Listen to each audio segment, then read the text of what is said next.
Olá, boa noite. Boa noite. Gostaria de agradecer a presença de Boa noite. todos, Boa noite. especialmente dos nossos ilustres convidados.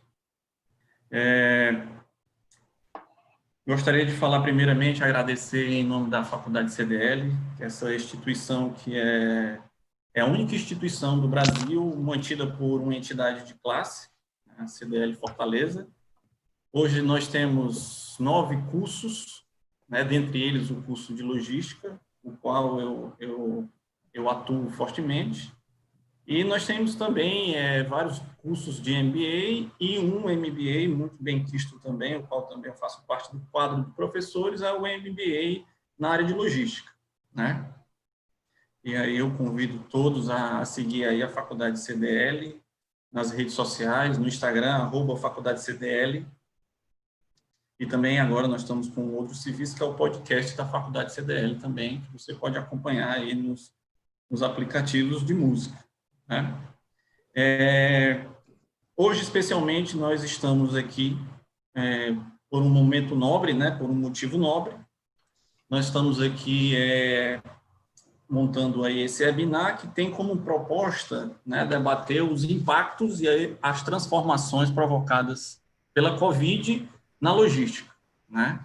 E por que essa semana, por que essa data, né, por que essa temática? Bem, essa data, a primeira semana de junho, ela já virou tradição no calendário acadêmico da faculdade CDL, né? Eu, particularmente, nós já estamos entrando no 5º ano que nós comemoramos essa data, e essa data é o Dia Mundial da Logística, né?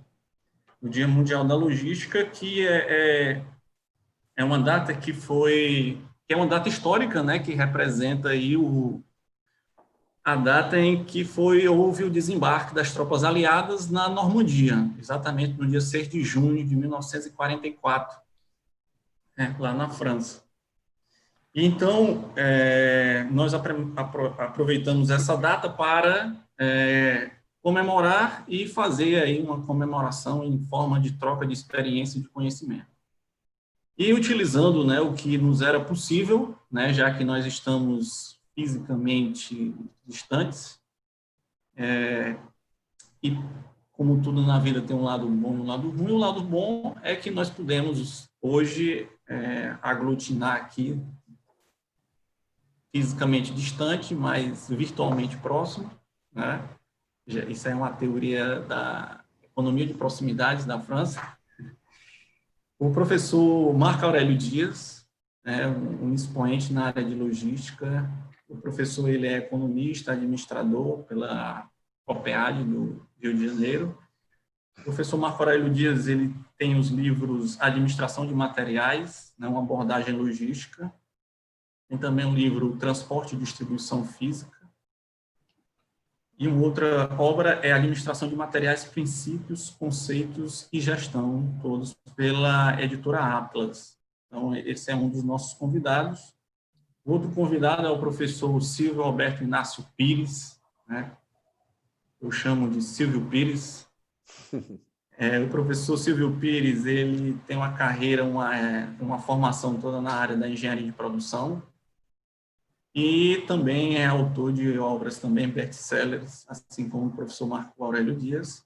Uma delas é Gerenciamento da Cadeia de Suprimento, Conceitos, Estratégia, Práticas, Casos.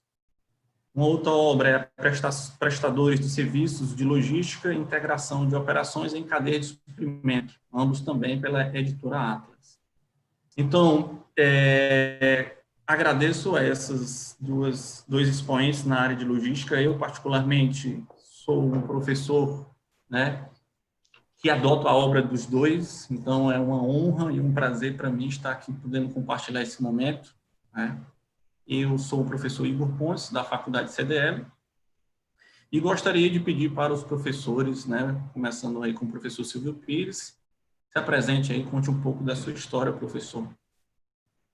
Ok? Bem, Igor, boa noite a todos.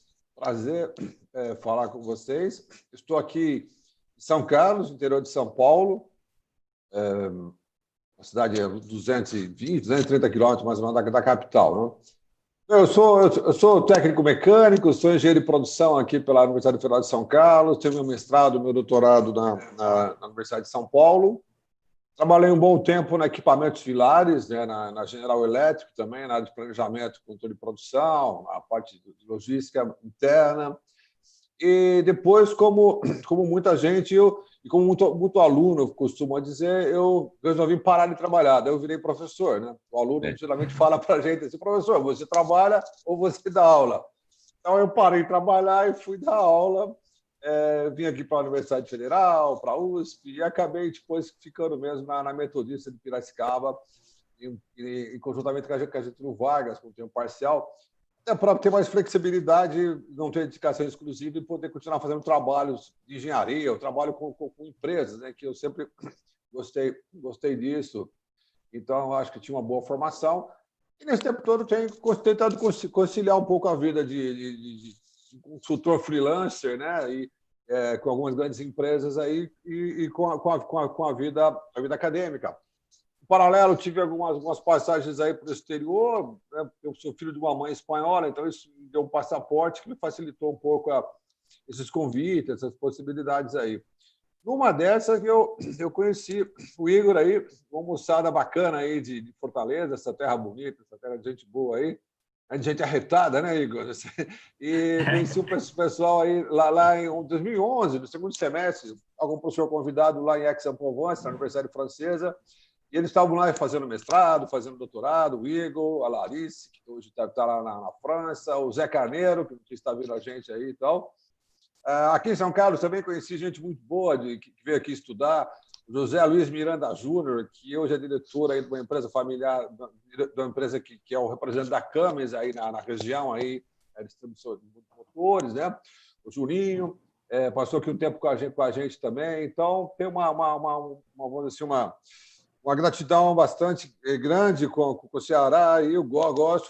Tive acho que 2, 3 vezes em Fortaleza, e tive uma experiência, foi muito boa, né? Assim, com a relação aí com vocês aí. Bom, e é isso. O livro que você falou, Igor, eu só queria falar, acho que você não tem essa última versão aqui, ó, né?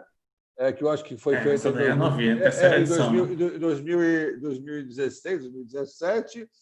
Tem essa versão espanhola que eu falei para vocês também, que acabou sendo publicada lá na Espanha, na América Latina aí.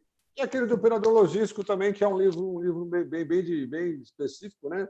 Escrito com o Mauro Vivaldini, que eu falei agora há pouco com o professor Marco Aurélio. O Mauro é um aluno de doutorado e que era um diretor executivo, um gerente geral da Martin Brown, que faz operações de McDonald's do Brasil. Então, um texto bem específico. E, bom, é um prazer estar aqui com vocês. Parabéns pela organização, né? Parabéns à CDL, né? pela iniciativa, pelo evento. Bacana, professor. Bom, bacana. Muito obrigado pelo convite. E é um prazer também, não posso me esquecer de estar aqui com o professor Marco Aurélio. Né? Quando você me disse que eu estaria com o Marco Aurélio, eu falei, poxa, mas eu sempre mandei todos os meus alunos ler os livros de administração de materiais. O aluno me perguntava, aluno de graduação e pós-graduação, professor, eu preciso de alguma coisa, estudar um pouquinho sobre administração de materiais. Eu falei, vai na biblioteca, pega o livro do cara chamado Dias, Está ele aí. Prazer, Dias, e muito parabéns pelo teu trabalho, tá bom? Bacana, professor. Prazer. Bacana, professor Silvio. Obrigado, Igor. Obrigado. Professor Marco. Agradecer a bola é sua. Foi um prazer estar aqui. Obrigado, realmente, pelo convite. Né? Já tive aí, como eu estava te comentando, acho que em 2015, 2016, eu tive aí num congresso na CDL. Teve o lançamento, inclusive, de um livro meu de Logística, Transporte e Infraestrutura. A minha origem veio do Rio, PUC, aquilo que a gente estava comentando agora. Aí depois Federal do Fundão, que poucos conhecem lá como Fundão, né? Mas a UFRJ é Fundão, que era o COP, depois também foi separada, começando o COPEAD. Eu fui o segundo da turma quando abriu o COPEAD. Depois vim para São Paulo, fui da Gillette. Né? A Gillette, a gente estava comentando também, foi a grande escola. grande escola profissional e também grande escola acadêmica, porque ela, na época, pagava todas as faculdades, tudo, pagou tudo. Eu consegui fazer o mestrado no Fundão num tempo recorde, porque realmente tinha créditos de horas, podia trabalhar a hora que quisesse. Então, isso foi bastante fácil. Quando eu vim para São Paulo, eu vim para FMU e para Mauá, né? Tem a Escola de Engenharia Mauá e o Instituto Mauá de Tecnologia. A gente tinha um curso de transporte, tinha um curso de distribuição física e fui para a Poli. Ainda fui lá para a Fundação Vasolini, que foi o Milton. Eu ficava bastante feliz na época, que eu acho que eu era o único. Aí o Silvio sabe disso, eu era o único não politécnico, né? Porque lá você tem que ser politécnico, né? É um espírito de corpo bastante forte, né? E isso quem me levou foi o Novaes, ainda para... Ele estava na engenharia naval, né? E comecei por lá. Os livros foram as apostilas que eu tinha, que na época não tinha nada, na época tinha... Aliás, o Igor lembrava disso que a gente estava comentando, do Almoxarifes e Almoxarifados. Aquele livro, aquilo que era difícil, né? E eu me recusava a usar ele e comecei a fazer apostilas. Comecei a fazer as apostilas, aí a Atlas convidou para transformar em livros. Aí foi, depois, eu já na FMU também, na Mauá, fui para a PUC. Foi quando eu fiz um trabalho, que ainda já não existe mais, o Prêmio Brahma de Administração, né? Aquilo, na época, era fantástico. Você ganhar o Prêmio Brahma era muito importante. Mas, depois de um certo tempo, eu fui desaquecendo essa vida acadêmica, né? E sou muito sincero e honesto, porque a vida acadêmica, que eu teria que terminar o doutorado, tinha que ter a carga horária mínima, eu tinha que ter as 40 horas lá semanais, eu tinha o meu negócio, né? Eu tinha que fazer algumas opções entre o meu negócio e essa carga horária que teria que ter, e eu fui desaquecendo. Eu fui me dedicando mais à minha empresa. Hoje eu tenho uma empresa de logística e transportes. Tenho filiais em que faço transporte rodoviário, aéreo, marítimo, fazemos importação e exportação, nós somos despachante aduaneiro também, e eu tive que mais me dedicando a isso. Hoje faço algumas palestras, não vou mais, realmente eu decidi que não vou mais me vincular a uma faculdade, né? Faço alguns trabalhos extras em algumas faculdades, né?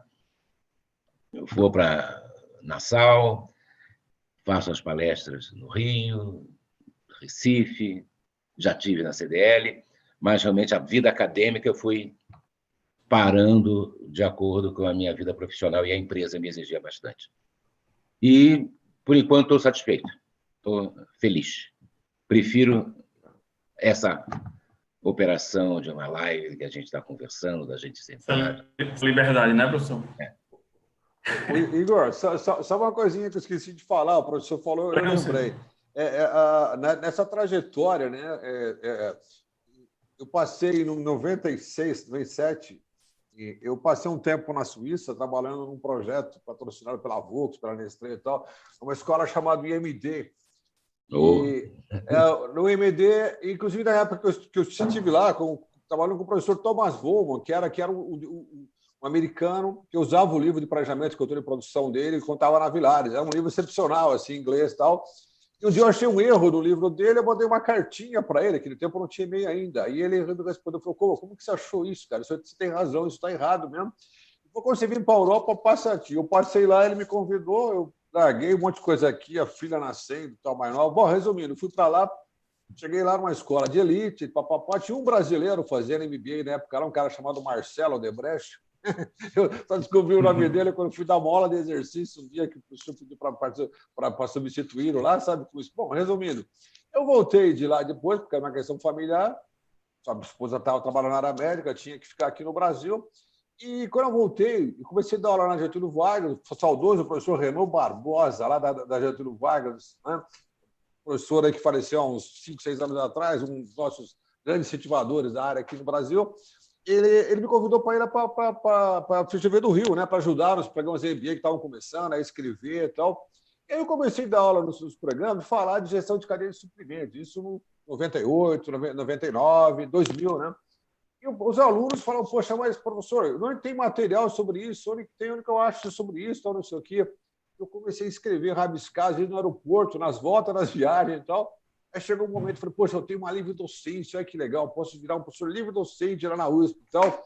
Aí até que entrou o Ailton Brandão no meio do caminho, nosso editor lá da Atlas, e falou, cara, que livre docência, rapaz, você tem que publicar isso aqui como um livro. Foi a melhor decisão que eu tomei, porque o livro foi bem para todo mundo, né? Eu tive a certeza disso quando uma vez eu recebi uma mensagem, um e-mail de um aluno, de um indígena, né? de origem indígena, assim, interior do Pará, falando do livro e perguntando uma dúvida para mim do livro. Eu falei, olha onde que nós conseguimos chegar com esse livro, né?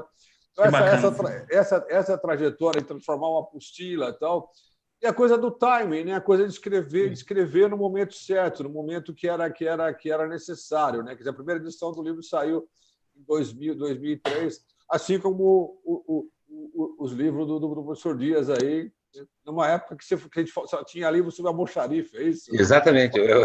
O meu foi o almoxarifado, o seu foi do supply chain da GV. Exatamente. Uma bacana. Paralela. Nós estamos tendo aqui a oportunidade de estar com a história da logística no Brasil, né? Isso é importante, isso é bacana. Eu vou aproveitar aqui para mandar um alô aqui para alguns professores que estão nos assistindo. Professora Natália Duarte, que você conhece também muito bem, Silvio, está nos assistindo, mandou um abraço para você. Os nossos também foi professora aqui da CDL, foi professora da gente, hoje está numa outra instituição. Tem o professor Christian, que é um especialista na área do varejo, aí, o cara que sabe tudo na área do varejo, está aí nos assistindo. Professora Aline, uma professora muito querida lá da UFC, a professora Nádia, também mandou um abraço. Foi orientada pelo Novaes, uma das primeiras pessoas a escrever sobre a questão de logística urbana no Brasil. Tem livros também publicados, está aí nos prestigiando. Bem, meus caros, eu queria agora a gente abrir o nosso primeiro bloco, e aí o nosso primeiro bloco eu idealizei para a gente falar sobre a micrologística, né? Nós estamos sendo impactados de todas as formas, de todas as maneiras, né? E aí eu gostaria de chamar a atenção para a questão dos estoques. Nesse momento, nós temos parte do comércio, né, grande parte, ou boa parte, parada, né? Algumas tentando fazer aí transições para poder abarcar aí as vendas online. E nós temos um outro varejo que foi extremamente demandado, que foi extremamente, né, utilizado e como uma espécie de um bombeiro, né, na sociedade, apagando um fogo aí, no bom sentido, do suprimento de alimentos, né? Sem esse setor, as nossas vidas em casa não teriam sido possíveis. E aí eu gostaria de começar esse bloco com o professor Silvio, pedindo para ele fazer essa análise, ele que é um especialista, um cara, né, um escritor nessa área, de fazer uma reflexão sobre a questão do just-in-time, né, fazendo uma referência aí à questão da filosofia puxada versus a filosofia empurrada, e aí fazendo uma análise desse varejo, e também eu sei que a sua expertise é muito maior na área industrial, de você ver esses dois grandes setores da economia, né? O varejo e a indústria, porque são dois atores da mesma cadeia, né? Não tem varejo sem indústria e não tem indústria sem varejo. Então, a questão dos estoques, né, e a forma de gerir esses estoques nesses dois grandes setores da economia. Faço essa primeira provocação a você, caro Silvio. Ok, Igor. Bom, eu vou tentar, talvez, uma visão mais geral, né? Certamente o senhor Marco tem uma experiência maior em algumas questões, no aspecto, algum detalhe, vamos dizer assim, que eventualmente não tenha. Mas o que me chama a atenção nessa história nessa momento aqui de pandemia, né, que parece que, felizmente, nós estamos caminhando já para um momento de retomada, tomara que sim, né? Pelo menos na Europa já isso já tá claro, né? É que, bom, eu já faz um bom tempo, exatamente em 2013, 7 anos atrás, eu submeti um projeto de pesquisador, de moça pesquisadora ao CNPq, para tratar da questão da gestão de risco, né, Supply Chain Risk Management, então, ao CNPq. Então, foi meu primeiro projeto. Naquele momento, na realidade, ele foi aprovado em 2013, eu escrevi em 2012. Isso me chamava a atenção um pouco da precariedade, um pouco dos riscos, o advento do just-in-time, em especial, nas últimas décadas, né? Então, o just-in-time chegou no Brasil mais ou menos no final dos anos 80, 90, 80, eu ainda estava na empresa nesse momento ainda, just-in-time, sistema Toyota de produção, depois consultoria, tal, veio o conceito de Lean, né, com algumas nuances, algumas pequenas mudanças assim, em termos de detalhe, mas a essência do sistema Toyota de produção. E, basicamente, aquele sistema Toyota de produção pregava o quê? Pregava, olha, estoque é um desperdício. Não? Tudo aquilo que é desperdício deve ser minimizado, deve ser extinto, deve ser evitado, né? É tudo aquilo que não agrega valor, numa cadeia de suprimento, é um aspecto externo à empresa ou internamente à empresa. Então, o estoque é algo que nós precisamos questionar, é algo que nós precisamos reduzir. Bom, o just-in-time chegou no Brasil no momento em que a gente tinha ainda uma inflação aí de 80%, que provavelmente muitos aí do que estão aqui participando não se lembram, né? Eu me lembro bem, quer dizer, com certeza, o professor Marco me lembra. A gente tinha uma inflação de 40% nos anos 80, onde você tem estoque, principalmente algum tipo de estoque, né? Não todos, podia ser um bom negócio. Quer dizer, então, você tinha o estoque como algo especulativo, né? Então, às vezes, era melhor você ter o estoque, principalmente na virada do mês. Todo mundo queria comprar na última semana do mês, pagar no último dia do mês, tal, porque no primeiro dia tinha uma mudança significativa nos preços, tal. Então, demorou um pouquinho, mas com a retomada, com o equilíbrio, vamos dizer assim, da economia, ou com o fim daquela inflação maluca que a gente tinha aqui nos anos 90, o Plano Real, o Brasil entrou na chamada, né, condições normais de pressão e temperatura, começou a seguir a lógica do mundo, e aí sim prosperaram os programas de implementação de just-in-time, de lean production nas empresas, todas a indústria, vamos dizer assim, teve essa onda, e os estoques passaram a ser reduzidos drasticamente. Então, o estoque, tempo de setup, tudo que era, que teoricamente não agrega valor, passou a ser questionado. Ao mesmo tempo, aí, em meados dos anos 90, já começou a surgir um pouquinho, emergiu o conceito de gestão de cadeia de suprimento, o conceito os gringos chamam de outsourcing, aqui no Brasil a gente chamou de terceirização, né? Que começou lá com a segurança patrimonial, com o restaurante e tal. Depois alguém percebeu, falou, nós precisamos transformar custo fixo em variável, né? Por que eu tenho que ter um restaurante dentro da empresa também? Tá? Aí, deu certo a experiência com o restaurante. Por que eu tenho que produzir também todos os componentes aqui? Eu estou numa empresa igual a uma Villares, eu faço uma ponte rolante de 200 toneladas, eu tenho que fazer aqui internamente, porque não dá para fazer fora. Mas do pacote que eu vendo a ponte de 200 toneladas, tem meia dúzia de ponte rolante de 20 toneladas, e essa de 20 toneladas eu não preciso fazer aqui. Praticamente um serralheiro bem capacitado ali na esquina consegue fazer a um preço muito mais barato. Então, essa ponte rolante eu vou passar para lá, vou fazer um outsourcing, vou repassar. Bom, e começou essa onda, então, e logo a China emergendo, crescendo e tal. Vamos mandar para a China, vamos mandar para fora. E começou esse processo todo de globalização, essa história toda, e, de repente, as empresas se tornaram praticamente montadoras, né? Então, uma fábrica, por exemplo, igual aquela da Volkswagen na Anchieta, que nos anos 60, nos anos 70, tinha em torno de 45 mil funcionários, tinha até padaria e guarda de trânsito lá dentro, passou a ter em torno de 10, 11 mil funcionários e produzindo 4 vezes mais, praticamente. Então, aqui, qual que é o milagre que aconteceu aí? Alguém está fazendo a produção está sendo feita fora, né? E nós estamos montando aqui. Então, teve enxugamento? Teve, tudo bem, então. Mas por que eu estou falando isso? Porque nesse processo, as empresas, principalmente o setor industrial, ele passou a ser altamente dependente dos fornecedores, é claro. E cada vez mais também se tornou uma prática de alguns componentes, principalmente alguns componentes de alto valor agregado, alguns componentes de desenvolvimento complicado, vamos dizer assim, que é difícil você ter 2, 3, 4 fornecedores, né? Uma tecnologia agregada grande, então, ou ter um fornecedor só, o chamado single supplier. Então, gera uma dependência enorme. Bom, aí a minha questão, por exemplo, lá já em 2012, 2013, o que era? Falou, poxa, mas nós estamos muito dependente dos fornecedores. Né? Então, essa parada, uma parada na linha automobilística, por exemplo, representa muito. Quer dizer, cada praticamente 1 minuto, 1 minuto e meio, você está saindo um automóvel lá na frente.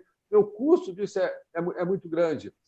E, em cima dessa questão, você tipo, olha, nós não temos mecanismo, vamos dizer assim, de mitigação de risco, né? Tanto os motivos internos, alguns motivos advindos da cadeia, para o fornecedor e tal, e principalmente com relação àquelas causas, vamos dizer, aqueles riscos de parado, aqueles riscos, né, para a empresa, a produção, que vem de eventos catastróficos, por exemplo, como o tsunami e tal. E confesso para você que, naquele tempo, não imaginava um negócio desse tamanho aqui, uma epidemia desse tamanho. Né? Não tinha. Esse foi um evento inédito no mundo. Mas estava claro que essa dependência ela não era legal. Quer dizer, então, nós reduzimos, enxugamos, ficamos magrinho, né? A própria ideia do Lean. Quer dizer, e não ficamos sem buffer nenhum, ficamos sem estoque, praticamente sem estoque de segurança. A ideia de estoque de segurança, o estoque de segurança eu coloco lá no meu fornecedor. Mas e se o fornecedor falhar, né, também? E se o transporte falhar tal? Bom, nesse processo todo, eu acho que um primeiro movimento... Bom, e nessa história que começou na indústria, ela acabou se espalhando para a cadeia. Né? Esse processo, vou dizer, de migração do poder de governança passado de uma certa maneira. Você tinha uma época que uma Nestlé, com certeza, ela dominava toda a sua cadeia de suprimento. Ela era mais forte, vamos dizer assim, e tal. Até o momento, por exemplo, do surgimento do Walmart, do grande grupo varejista, né? Em que a coisa passou, esse jogo de força passou a mudar um pouquinho.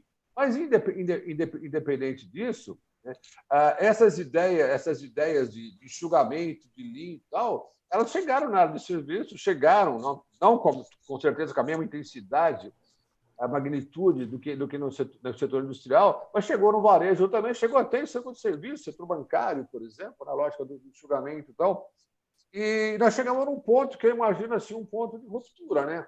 Eu acredito que uma das primeiras consequências daqui para frente é questionar o quanto Lean que nós queremos ser, o quanto que nós podemos ser, o quanto que nós podemos continuar trabalhando com um fornecedor único, por exemplo, de um componente só, o quanto que nós podemos concentrar o nosso sistema de abastecimento e um fornecedor que está lá do outro lado do mundo. Né? Bom, enfim, várias questões, né, que a gente pode falar, mas eu acho que uma primeira consequência é essa. Né? No meu entendimento, já era, e hoje reforça aquilo que eu imaginava, que o Lean só se pensou sob uma perspectiva. Aquela coisa assim, a gente fala que o mundo anda muito polarizado, né, questão política e tal, e que é importante você se colocar aqui, depois você se coloca lá, um bom analista e tal. Eu acho que, de uma certa maneira, a indústria, muitas cadeias de suprimento, muitos setores pecaram um pouco para isso, tá certo? Quer dizer, é legal, bacana. É importante, mas... Boa visão. É isso aí. Importante, quer dizer, você reduzir custo da empresa é bonito. Você apresenta para os acionistas, você apresenta para os proprietários e tal.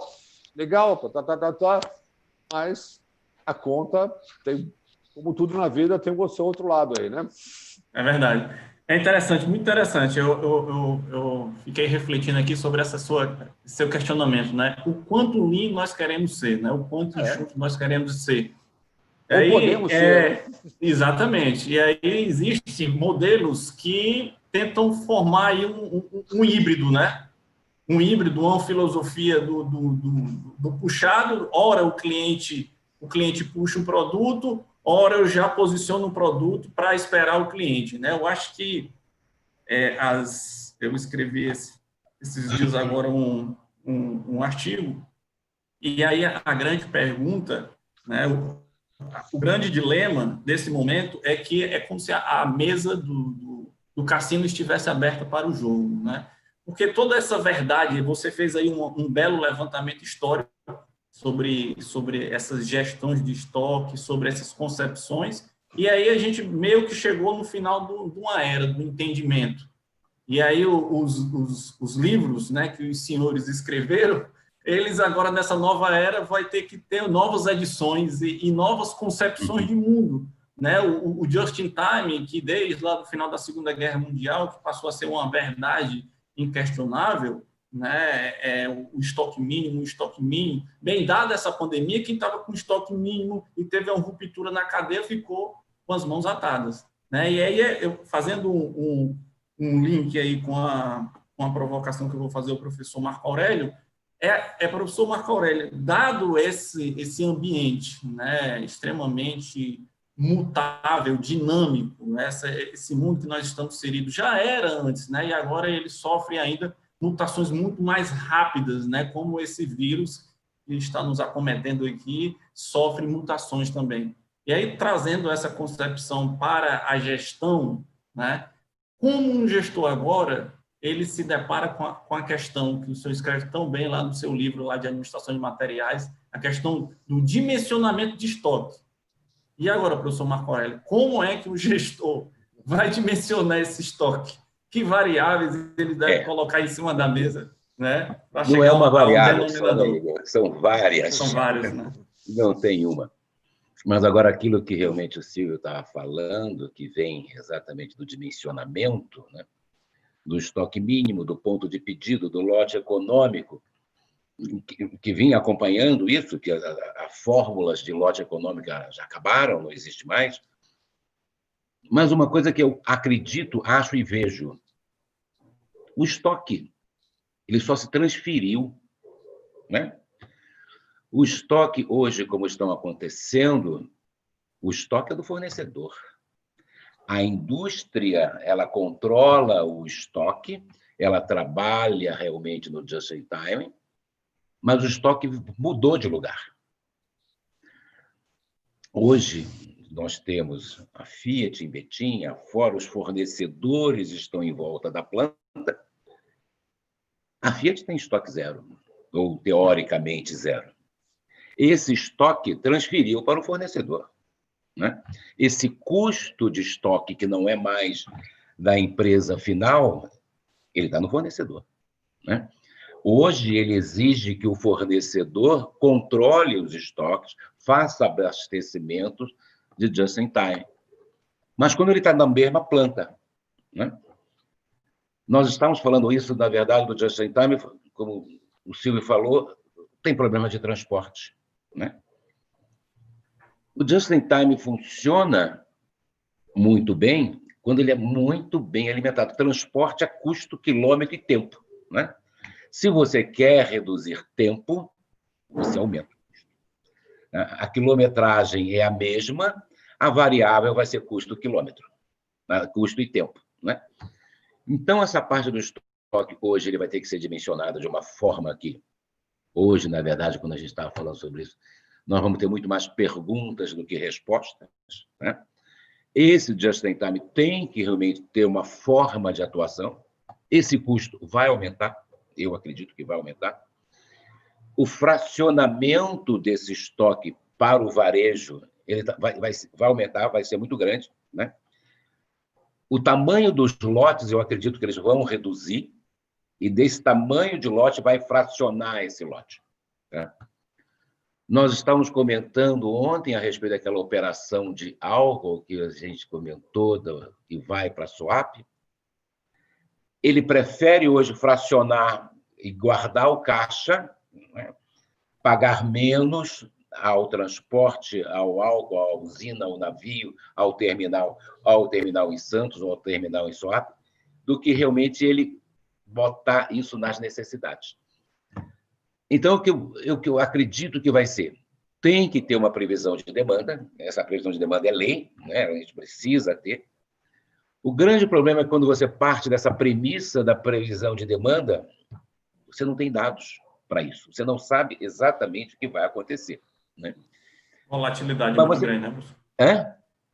Que é? Uma volatilidade muito grande, né? Uma Exatamente. volatilidade, uma incerteza muito grande no Mas você mercado. tem que ter essa previsão, mesmo que esse número não seja tão qualitativo e tão firme, mas você tem que partir dessa premissa.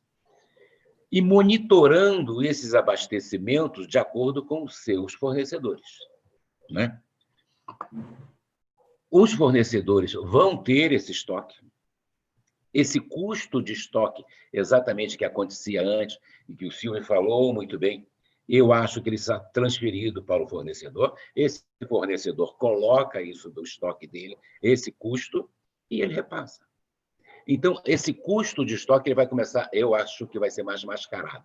Ele vai ser embutido no custo do produto, né? E em cima desse custo do produto, ele tem. Nós também, ontem estávamos comentando exatamente qual é a dimensão desse estoque. Igor, não sei. Nós temos que estabelecer essa previsão de demanda. Cada segmento, cada atividade, cada negócio, ele tem que ver o que ele vai ter de necessidade, né? Mas se a gente verter essa posição, tá bom, como é que você vai definir essa necessidade, né? Como é que você vai definir aquela demanda de venda que você vai ter? Gente, é muito difícil. Ele que está lá na ponta, no varejo, na loja, no mercado, como é que ele vai saber disso? O risco vai ter que ser dele, né? E ele vai ter que diminuir esse risco ao menor tempo e valor possível. Aonde eu acho que isso vai acontecer? Prazos de pagamento, né? Consignações, né? Nós temos que começar a negociar esse estoque não mais valorizado, de fazer conta de, olha, quanto custa, eu imobilizei. Eu acredito que hoje, eu já estou vendo em algumas situações, muita consignação, coisa que você não via antes, sabe? Imagina que eu vou deixar um estoque em consignação com você e depois eu vou fazer lá um inventário, vou verificar quanto eu te dei, quanto eu sou, ou te emitir uma fatura. Mas está acontecendo. Por enquanto, eu acho que enquanto esse cenário não tiver mais adaptado, mais claro, mais plausível de você enxergar, eu acho que vai ter algumas soluções, porque ele não vai, o varejista não vai conseguir saber disso. Ou ele também tem que ter um fornecedor muito firme, muito junto, que para qualquer ruptura ele conseguir reabastecer. Porque ele fazer as contas agora de todos aqueles modelos matemáticos que a gente conhece, que a gente sabe bem, eu acredito que agora vai ser muito difícil. Essa conta de chegar, né? Ele vai acompanhando venda, ele vai acompanhando demanda, ele vai acompanhando muito bem com o fornecedor, que vai precisar ser um aliado. Essas alianças, eu acho que vai ser muito forte, muito forte. Bom, muito bom, professor. Avaliar Excelente. Essa aproximação que o professor Dias comenta, eu também não tenho dúvida que ela vai se intensificar, né? A questão da consignação, por exemplo, a gente via aí até então, basicamente, onde que a gente vê consignação? Basicamente, onde você tem um fornecedor que depende muito do cliente, um cliente que depende muito do fornecedor. Exatamente. Uma relação muito forte, né?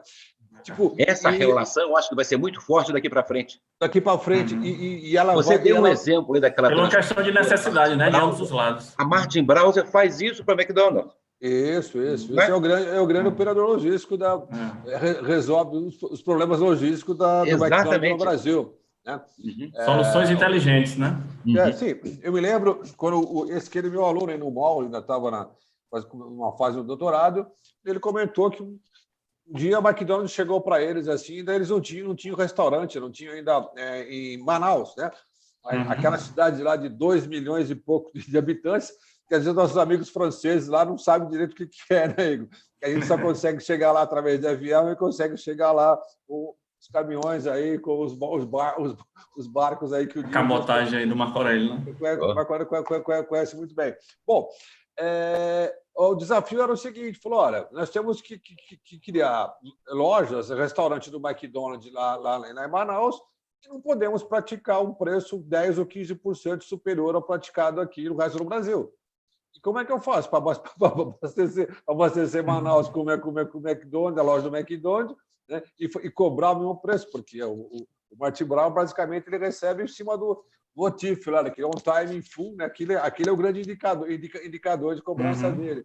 Então, você imagina um desafio desse de um fornecedor de serviço logístico, né?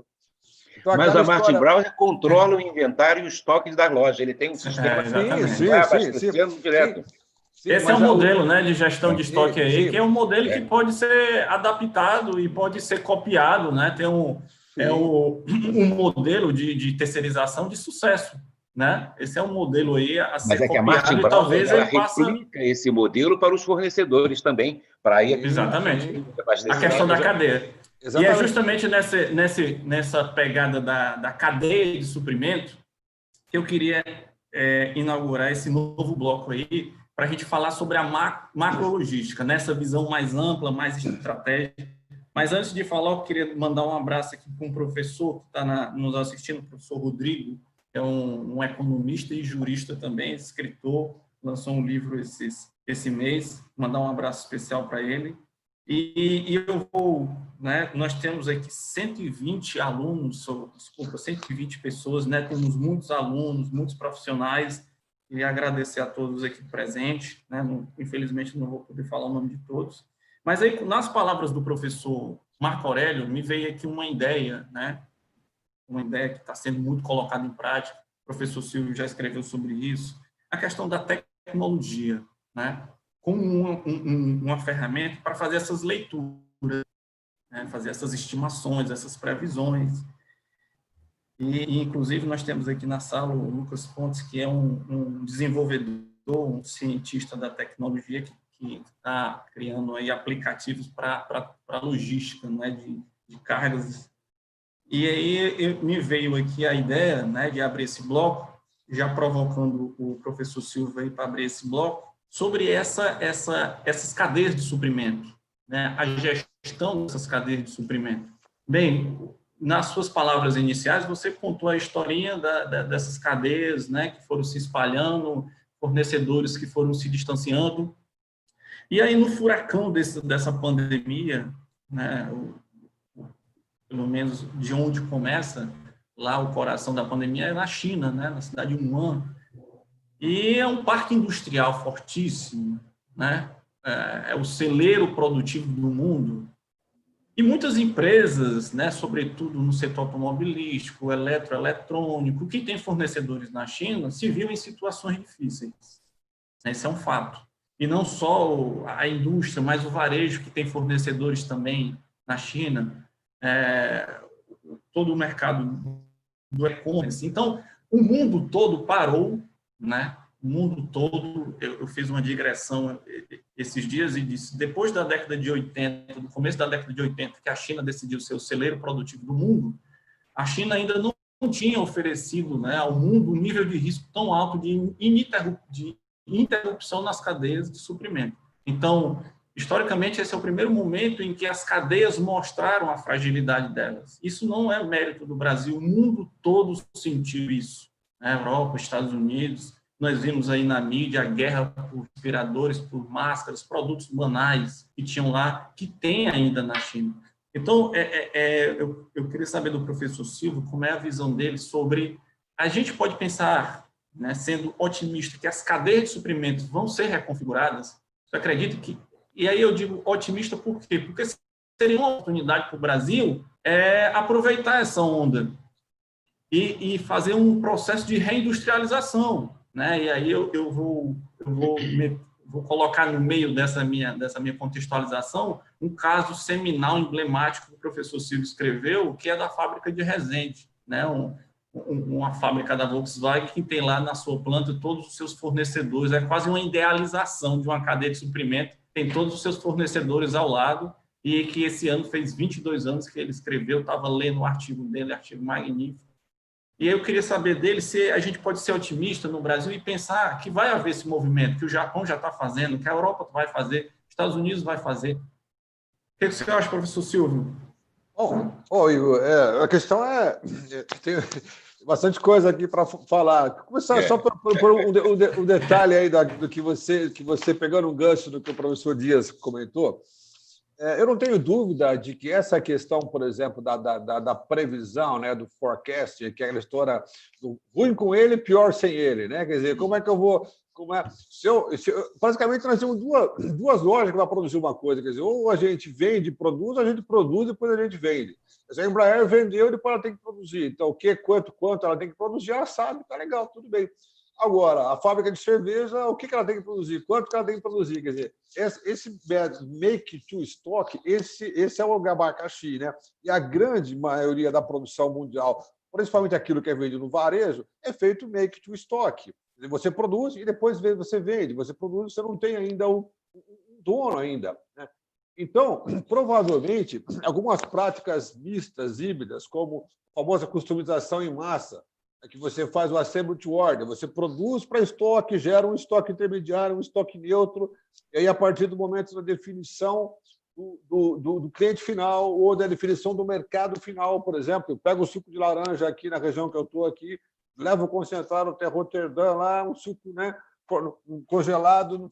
A hora que define, esse suco vai para a Alemanha, esse suco vai para a França, esse é o formato, esse é a diluição, esse é o teor de açúcar e tal, aí eu vou configurar lá. Então, eu acho que cada vez mais nós vamos ter um pouquinho mais da existência desses estoques neutros.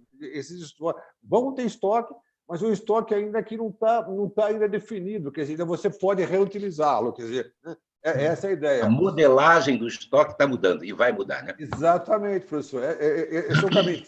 Agora, a questão da previsão, essa questão, por exemplo, do que manter nesse estoque intermediário ou do que manter no estoque final, os métodos analíticos tradicionais do meu tempo, do tempo do professor Dias, quer dizer, aqueles métodos estáticos, vamos dizer assim, e tal, pesquisa operacional, aquela lógica básica, ela está dando espaço, né, cada vez mais, para métodos, por exemplo, que a gente tem chamado de inteligência artificial, né, ou a própria questão de gestão de conhecimento, quer dizer, o sistema é o algoritmo que você faz e o algoritmo que se reajusta, tá certo? Ou seja, essa capacidade, vamos dizer assim, que a tecnologia de informação já permite, vai permitir cada vez mais, de nós ajustarmos esses algoritmos à realidade. Seja como aquela história do quem fez engenharia aí do cálculo numérico, né? Você tem lá 3 equações e tem 3 variáveis, tem 2 equações só, você não consegue resolver algebricamente, você tem que resolver o lado esquerdo com o lado direito da equação, até que uma hora vai chegar em balanço, vamos dizer assim, você vai jogando o número, vai chegar num balanço, vai se equilibrar, você fala, achei aqui as variáveis que eu estava querendo, os coeficientes que eu estava querendo. Bom, essa ideia de fazer método interativo, para tentar se aproximar, que no passado era quase que inviável, a gente precisava de um computador da NASA, hoje nós temos tecnologia cada vez mais aí. Então, acho que a lógica dos sistemas analíticos, do conhecimento mesmo, vai nos ajudar muito, né? Principalmente vai ter muito espaço para estatística, muito espaço para matemática, muito espaço para cientista de dados aí para trabalhar nessa questão. Eu acho que, no primeiro momento, o que vai acontecer agora precisamos retomar, né? Está todo mundo apavorado, todo mundo está fazendo caixa, tal, né? Precisamos retomar. E a retomada da economia das cadeias, Igor, acho que ela vai acontecer do jeito que der, quer dizer, vai ser uma coisa assim, mas é lógico que todo mundo sabe, todo gestor sabe que vai ter que rever muita coisa, né? Muita coisa vai ter que ser revista. E nós temos, por exemplo, esse exemplo aí da tecnologia disponível hoje para melhorar o nosso sistema de simulação, nosso sistema de previsão. Não que a gente vai... A previsão é aquele negócio que a gente faz e a gente sabe que vai dar errado, né? Mas tem que fazer. E o grande negócio da previsão sempre foi o quê? Minimizar o erro, né? Quer dizer, toda vez que a gente confere a qualidade do trabalho de previsão, a gente mede lá o desvio médio absoluto, né? Isso quer dizer, o quanto que a gente acertou, o quanto menor o desvio, melhor foi a nossa previsão. Isso vai continuar existindo. Só que nós vamos tentar fazer isso de uma forma muito mais dinâmica, muito mais rápida e tal. Até pouco tempo atrás, por exemplo, a gente via falar de manufatura aditiva, por exemplo, né? Em vez de eu pegar uma barra de um metal e usinando, torneando, não sei o que, para chegar numa peça, eu vou fazer um processo de impressão, né? E vou imprimir, por exemplo, localmente e tal, eu vou poder fazer fazer alguns protótipos, por exemplo, localmente e tal. E falar, já está se tornando viável, né? Já existe tecnologia que nos permita produzir em maior escala, por exemplo, através de manufatura aditiva. Eu não tenho dúvida, por exemplo, que esse é um processo, por exemplo, que vai ser repensado e, se possível, ser melhor utilizado. Por quê? Porque para evitar exatamente essa dependência da logística, essa dependência, por que eu vou trazer lá da China, né, uma pecinha que, por exemplo, que eu posso imprimir aqui, vamos dizer assim, aqui localmente? Eu não faz muito tempo. Vai ter um conjunto de soluções que vão se adaptar. Sem dúvida. Eu vi tem um trabalho da DHL, né? Depois que o Deutsche Bank comprou a DHL americana e tal, há uns 6 anos atrás, eu fiz um trabalho rápido lá com os alemães e tive acesso lá a umas informações, uns cenários da DHL. Eu posso falar isso porque não é segredo, mas eles não divulgaram isso, né? Eles criaram, o DHL é uma empresa de logística, eles criaram naquele momento, lá, uns 8 anos atrás, 5 cenários de logística que eles imaginavam para o ano 2050. Olha só, um dos cenários de 2050 era o uso altamente intensivo da manufatura aditiva. Sabe uma consequência pesadíssima para o setor de logística? O setor de logística ia transportar basicamente insumo para a impressora. Um cenário muito, muito, muito maluco, assim, vamos dizer assim. Então, transportar a impressora, né, Silvio? Transportar a impressora. E os insumos, os cartuchos, vamos dizer assim. Os cartuchos para a impressora. Então, eu acho que isso nunca vai acontecer, mas de uma certa maneira, essa questão da produção local, hoje a China produz o quê? Produz 1/3 dos manufaturados, 1/3, talvez um pouquinho mais que isso. Do mundo todo. Quer dizer, a China, praticamente, em 50 anos, ela se tornou a segunda economia do mundo. Só que, eu anotei os dados aqui, a China, a questão da mão de obra, por exemplo, na China, a mão de obra na China, em torno de 1995, ela custava em torno de $800. Em 2018, ela estava em $12.000. Ela aumentou 15 vezes em 23 anos. Então, essa frição toda, né, essa coisa toda de China e tal, já tem um certo tempo. Em 2016, foi a primeira vez que a China teve um decréscimo, vamos dizer assim, um pequeno de 1% só, mas já significativo, no crescimento industrial. Se vocês repararem também, quer dizer, algum trabalho, por exemplo, que usa a mão de obra mais intensiva, né, já com empresa como a Nike, por exemplo, já faz muito tempo que está fazendo produtos no Vietnã. O Vietnã é um outro país também que cresceu. Eu anotei aqui os dados que eu tinha.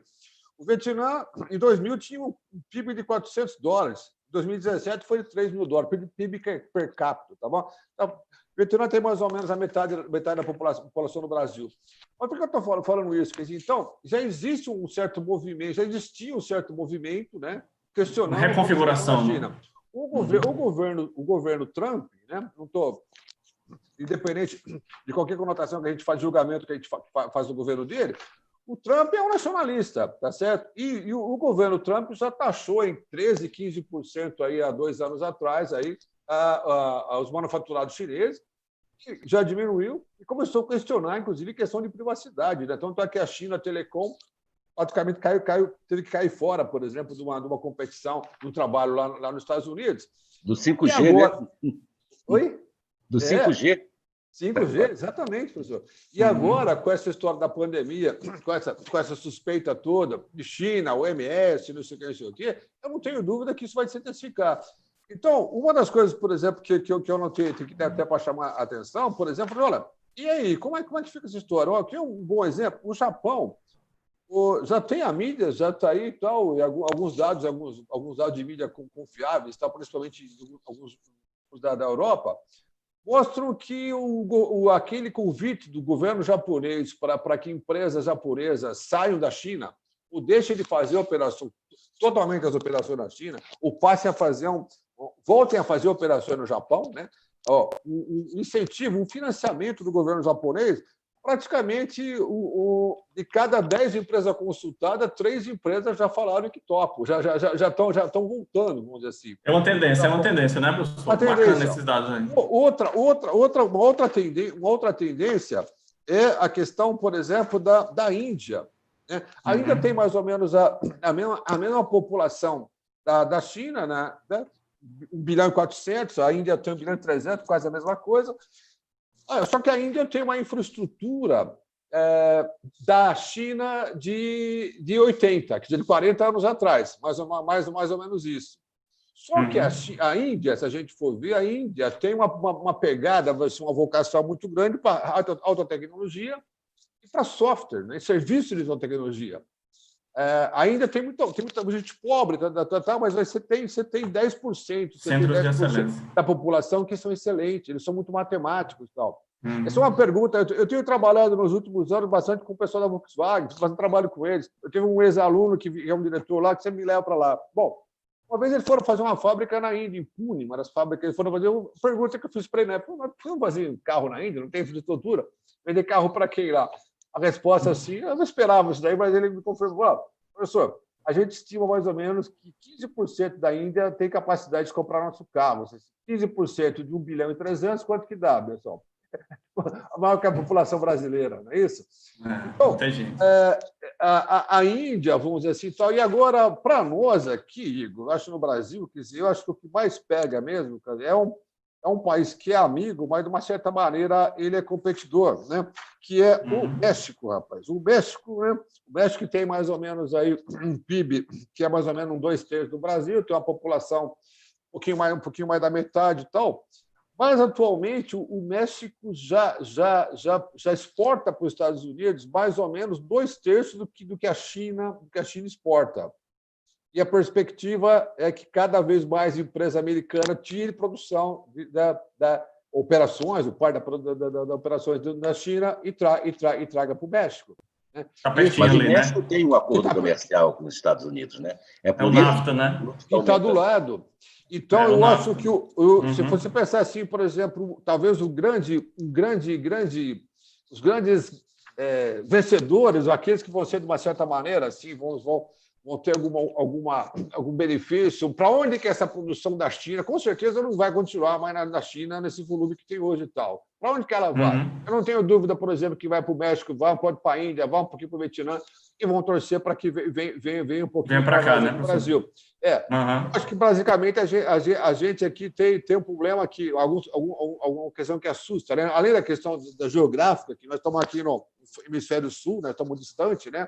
E aí eu acho, por exemplo, assim, um país que tem, por exemplo, uma região como o Nordeste, por exemplo, tinha que explorar industrialmente muito mais. Quer dizer, o Nordeste está mais próximo da Europa, está mais próximo dos Estados Unidos, está mais próximo de todos.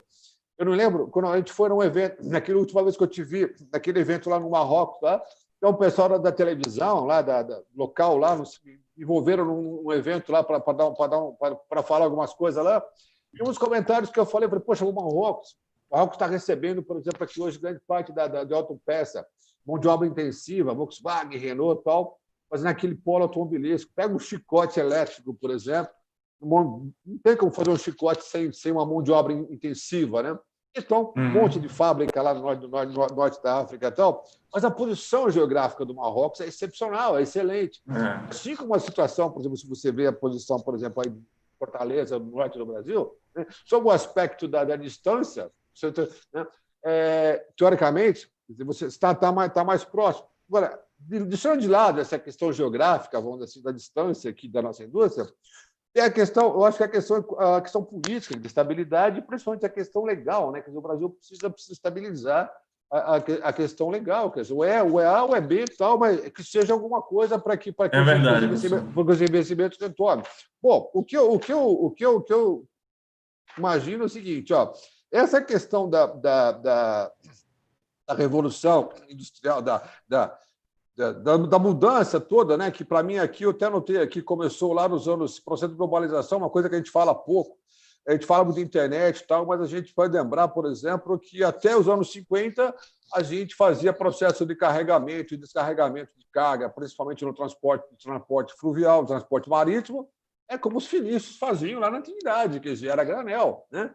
O container chegou no final dos anos 50.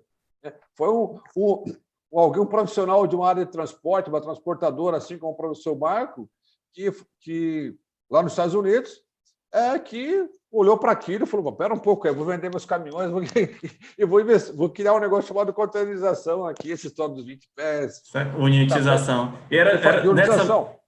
Sobre esse tema aí, eu queria, professor, fazer uma provocação aí ao professor Marco Aurélio Dias, era justamente sobre a questão do transporte, né? E fazendo a ligação com esse momento que nós vivemos agora do e-commerce, esse boom do e-commerce, né? É uma tendência, já era uma tendência, mas de repente esse negócio, né, é um crescimento de 10 anos, foi puxado para alguns meses. E aí o professor Marco Aurélio Dias, aí, que também é um empresário do setor de transporte, eu queria saber dele, eu queria ver dele, como é que ele enxerga essa movimentação, né? Que de alguma forma ela vai se casar com o que o professor Silvio acabou de falar, né? A questão dessas cadeias, elas vão estar na China, vão para a Índia, vão vir para o Brasil, né? Aí tem a dependência da nossa estabilidade, mas para onde elas forem, que isso aí é uma tendência, realmente as empresas tipo a Samsung está indo para a Coreia, né? O setor têxtil está indo para o Vietnã. Então, já há no tabuleiro da indústria mundial, já há uma movimentação. E no meio de tudo isso, né, que nós, como grandes importadores de manufatura, nós estamos aí, né, fortalecendo o nosso e-commerce. Nós vamos trazer produtos da onde eles estiverem, né, ou da China, ou da Índia, ou do México. E aí a questão que fica é a questão do transporte, né? Porque o e-commerce ele avançou, a tecnologia avançou, os canais avançaram muito, né? A questão é que o transporte continua sendo feito como era feito há 50, 80 anos atrás. É o velho transporte, ou é o navio, ou no nosso caso, muito forte, o rodoviário. E aí, professor Marco Aurélio, como é que o senhor vê essa movimentação, né, desse e-commerce juntamente com esse transporte aí? Os custos disso, né? Você sabe que, sobretudo para a entrega fracionada, né? Forte agora por causa do Covid, né? Por causa da reclusão de todos em casa. Uhum. O famoso aí, o last mile, ele tem um custo caro, né? O pessoal hoje comenta realmente que todo mundo quer velocidade, né? Eu comprei hoje, quero receber amanhã, 2, 3 dias. Você vê várias vendas com frete grátis, né? E, na verdade, esse frete não é grátis, né? Ele está embutido em algum lugar, né? Dessa distribuição desse e-commerce, ele tem que ter o rastreamento, ele tem que ter o baixo custo e velocidade de entrega. Isso é uma equação que não fecha para baixo custo, né? Isso funciona, talvez, bem agora em São Paulo, né? Você funciona o e-commerce da mercearia, da lanchonete, do mercado perto, que é o boy que entrega, mas não é o e-commerce, né? O e-commerce, como ele está crescendo, ele precisa de uma outra estrutura, né? As transportadoras estão sofrendo muito com isso.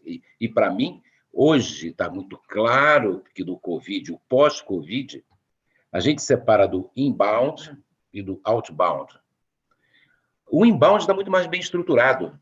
Sempre teve o armazém, o centro de distribuição, os CDs, eles estão muito mais informatizados, eles estão muito mais automatizados do que os transportadores, né? Então, hoje você tem o caminhão, você tem a van, você tem a HR, você tem o motoboy, mas o custo é muito alto. Quem está absorvendo muitas vezes esse custo é o vendedor, né? Esse vendedor vai ter dificuldades agora, para ele estar vendo que eu vejo que é o tripé também, a sobrevivência agora, atual, ele precisa sobreviver de alguma forma, ele tem que ter uma resiliência muito grande para passar por esse sofrimento de sobrevivência, né? E, ao mesmo tempo que ele tem que viver agora, ter essa resiliência, ele tem que pensar amanhã como ele vai fazer, né? E esse amanhã, como ele vai se planejar, como ele vai viver, como ele vai estruturar a empresa dele, está muito etéreo, né? Ele não tem esses dados para saber como vai fazer. Então, essa migração, talvez, também que estava se falando, que depende também do transporte de China ou de Vietnã para o Brasil, eu não acredito que vai começar agora e não tão cedo, né? O Brasil não está preparado para isso. Como o Silvio falou, a legislação brasileira, a segurança jurídica é muito frágil, né? A estrutura e infraestrutura brasileira para isso, e até para o e-commerce, é muito frágil, né? Se a gente traçar em exemplos, hoje, esse hoje a gente pode dizer que foi anteontem, essa semana, saiu a malha ferroviária paulista. Isso ficou em 5 anos. Para definir a malha, quanto ia ser o investimento e ceder essa malha para a Rumo, né, que é a operadora ferroviária, foram 5 anos. Ninguém resiste a investimentos para decidir em 5 anos, né? Então, ele tem Ministério Público, tem TCU, tem agência reguladora, tem meio ambiente. É muito difícil, né? Então, como o e-commerce deu essa acelerada muito forte, por causa de um cenário de tragédia. Porque senão ele deveria ainda uma Amazon, né, com uma FedEx entregando, né? Você entrega da China, hoje você compra da China. Hoje você compra da China, ele chega aqui em 20, 25 dias, né? Então, esse e-commerce ele vai ter que se adaptar, né? Ele não está ainda participando como uma venda de varejo. Ele hoje é uma alternativa de sobrevivência. Não como a Amazon, que já tinha tudo isso, tá? Mas, hoje, um pão de açúcar já tem uma definição e já tem claramente como ele faz o e-commerce. Ele vende, ele tem a loja física aberta. Mas quem não tem a loja física aberta, que depende do e-commerce, esse agregado que veio de faturamento é muito pequeno. É muito pequeno e o custo dele de entrega é muito grande, né? E, principalmente na parte de transporte pós-Covid, vai ser muito difícil, né? Hoje nós temos a ferrovia, muito ruim, né? A ferrovia hoje é clara que é para agronegócio, né? Não tem outra. A cabotagem, né? Você estava falando do BR, que vão lançar, o BR-Mar, ela é muito cara, né? A cabotagem no Brasil acima de 2.000, 3.000 quilômetros de costa, que é viável. Ela faz saindo de São Paulo, Santos, Salvador, Recife, ela já não é competitiva. O caminhão é mais barato, né? E isso é muito importante. Você tem um deadline do navio numa terça-feira, você tem que ter carregado na sexta. Para você carregar ele na sexta e você posicionar no deadline para o navio sair na quarta, você perdeu 5 dias. Isso, você perder num varejo, num negócio, no comércio, 5 dias para sair, né? Que é o que acontece. Hoje, você tem essa situação da cabotagem. Hoje eu tenho P100, eu opero P100, eu faço em 6, 7 dias P100, mas entre carregar em São Paulo, carregar em outro estado, trazer, botar, posicionar, ter o gate no terminal, embarcar, sair lá em P100, eu tiro e levo para o hotel. São 8 dias do disso. O caminhão está lá. Então, ele precisa ter um outro tipo de profissional para trabalhar, e você tem que programar muito bem, né? Aquela demanda que você precisava lá na frente para você programar numa cabotagem, você não tem. O caminhão, você liga agora ou amanhã, o caminhão está chegando na tua porta para carregar. Sem transbordo, né? Porta a porta. Porta a porta. O container também na cabotagem, você faz porta a porta, mas ele é lento. Ele tem... Porque tem um tempo, esse tempo de transbordo, né? Essa parada, né? Esse nó na cadeia, que é o porto, ele gera esses atrasos, né? Você tem hoje o deadline de qualquer navio, isso do longo curso também, é 48 horas antes da saída. Mas 48 horas antes da saída, você tem que dar presença de carga, posicionar o container, documentação emitida, documentação entregue. Você teve que carregar na sexta. Na sexta, você carregou o caminhão e ele já seguiu viagem para Fortaleza. Esse meu container não saiu de Santos ainda. Isso é um custo. E como é que você faz isso? Como é que eu faço o e-commerce para Fortaleza? Eu tenho que fazer um consolidado, que é aquilo também que seria importante agora, pós-Covid, começar-se a pensar consolidação de cargas. Velocidade, juntar todo mundo. Né? Compartilhamento, como fizeram agora a companhia aérea. Olha, para que eu vou trazer um container, um caminhão, uma carreta de São Paulo? Junta todo mundo aqui, vai. Mais prático. Compartilhamento.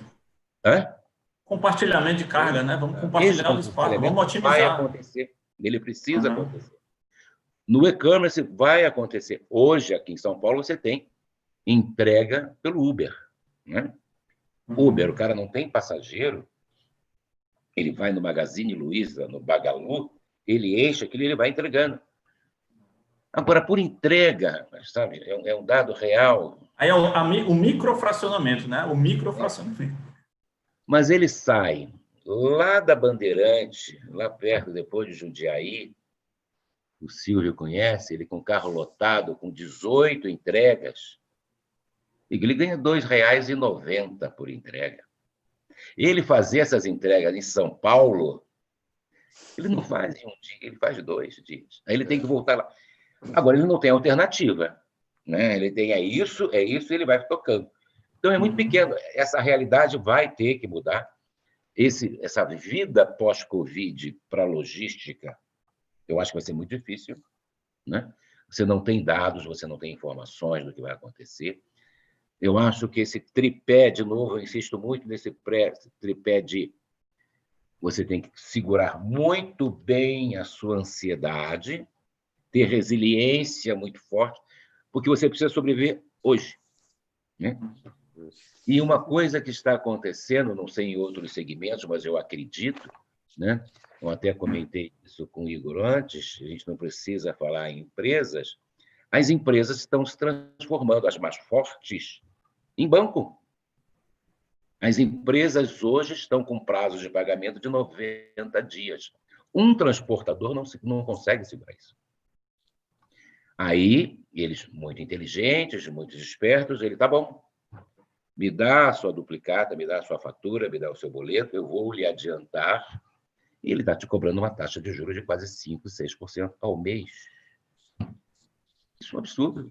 Mas é o que está acontecendo. Todo. Então, essa relação, quando a gente começou a falar dos estoques, essa relação de fornecedor-cliente, e que vai fazer... As editoras, hoje eu sou muito ligado à editora, né? E que aconteceu com Saraiva, que aconteceu com Siciliano, que aconteceu com Cultura, consignação. Olha, você deixa aqui os livros, né? Você me dá aqui a sua nota, você me entregou 100, daqui a 30 dias você vem aqui, nós fazemos um novo inventário, ou vendeu 50, emite a fatura dos 50, eu vou te pagar em 60 dias. Não quer? Tá bom, não deixa o livro aqui, não. Pode deixar em outro lugar. Ele não tem... risco é zero, né?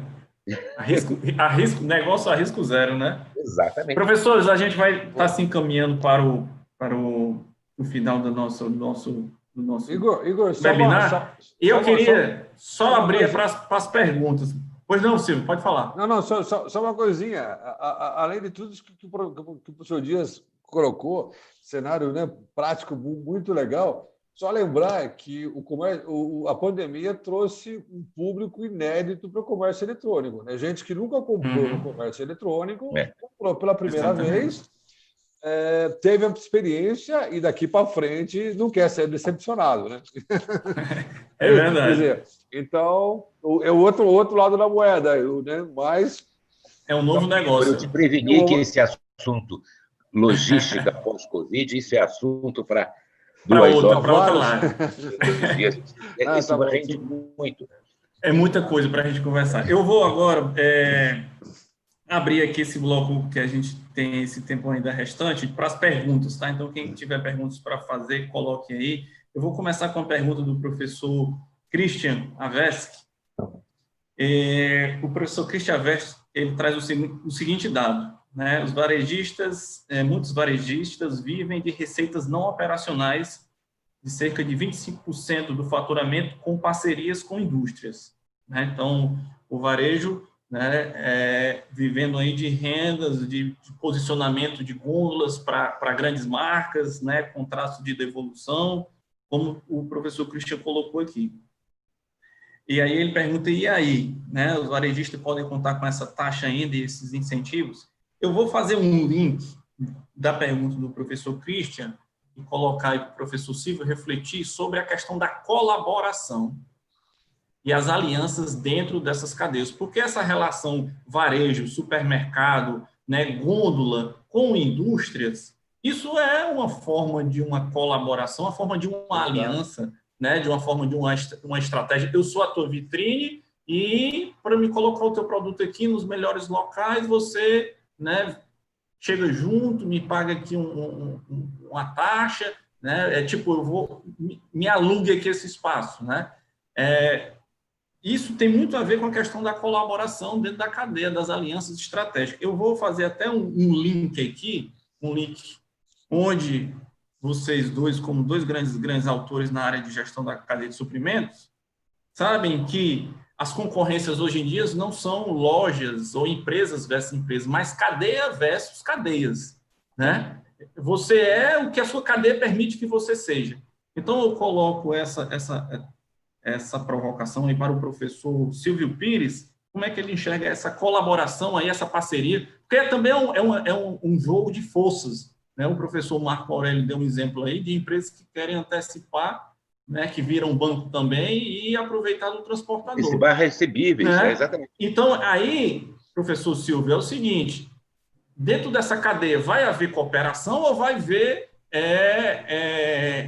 um processo de uns engolindo os outros, né?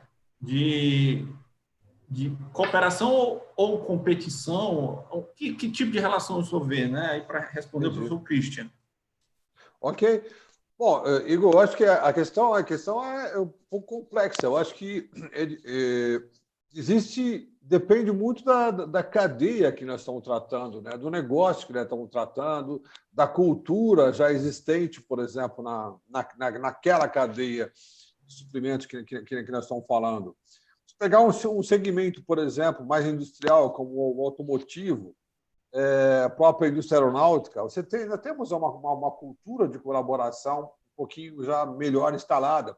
Você falou aí, por exemplo, da experiência da Volkswagen, na fábrica de Resende. Aquela fábrica de Resende ela começou em novembro de 96, ela foi inaugurada, a Volkswagen colocou 7 fornecedores, não só para entregar os módulos, no caso ali, mas para entregar e montar os módulos. Ou seja, a Volkswagen tinha 400 fornecedores, mais ou menos, na sua fábrica original de caminhões, que na verdade era a Ford. O fabricante de tinta tinha que pintar também o carro, né? Isso mesmo. Quer dizer, de 400, ela falou assim, eu vou interagir agora com 7. E, teoricamente, 393 vai continuar vai ser fornecedor do fornecedor. Pegou o operador logístico para coordenar a fábrica. Falou, eu vou gerenciar agora o projeto, vou gerenciar a qualidade final, vou ver se montaram o caminhão bem aqui ou não, vou colocar minha marquinha e vou fazer o pagamento se está tudo ok. Se não está tudo ok, quem foi o responsável pela não conformidade vai pagar as contas dos outros fornecedores. Isso lá atrás, em 96. Naquela época, o primeiro trabalho que eu fiz com o pessoal da Volkswagen, naquela época lá, muita gente falava o seguinte, coitadinho dos fornecedores, eles estão... A Volkswagen está explorando, a Volkswagen explorando a Continental, explorando umas tremendas umas empresas multinacionais fornecedoras. Não tem essa coisa de coitadinho aí, né? Então, o tempo passaram-se 5 anos, depois de 5 anos, na primeira renovação de contrato, a Volkswagen pôde chegar para os fornecedores e falar assim, alguém quer sair? Né? Alguém quer sair?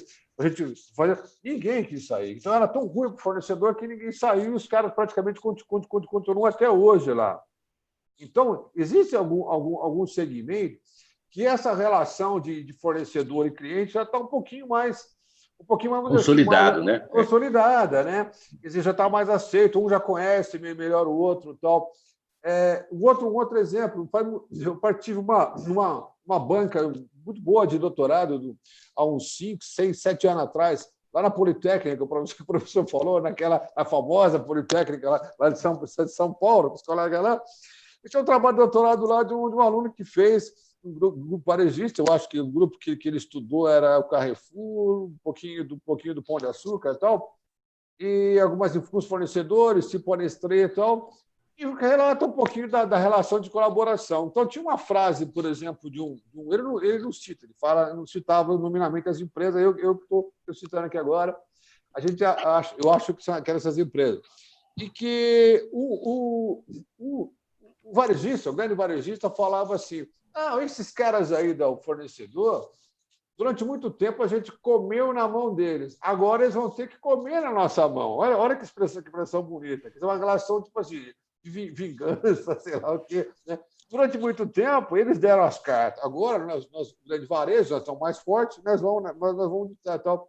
Então, isso, de uma certa maneira, mostra um pouquinho dessa questão aí da maturidade. Você tem outro segmento que a governança, vamos dizer assim, é muito, muito forte, né? E aquela empresa praticamente dita a força da cadeia, dita ali quem manda, as regras da cadeia. Bom, com relação à questão que o Christian, né, que o Christian colocou, eu acho que práticas de colaboração, principalmente no grande varejo, eu acho que elas são já, principalmente a experiência do Walmart, né, mostra isso já praticamente umas 3, 4 décadas aí. A gente pegar a história do ECR, do VMI, né, CPFR, todas essas práticas que a gente trata na literatura, quase todas elas tiveram lá um início, uma experiência que veio lá do grande varejo. Né? Essa experiência, por exemplo, de uma certa maneira, de ter o estoque, ter o material ali consignado ou ali dentro, disponível ali, né? No caso do VMI, do Vendor Management Inventory, ou no caso, por exemplo, do próprio CPFR. Falou: olha, eu comprei essa caneta aqui, passou no caixa, pois aqui o fornecedor já, nosso modelito lá, né, professor, de controle de estoque, através de uma reposição periódica ou do ponto de pedido, ele vai através de uma lógica dessa, ele vai fazer essa reposição, certo?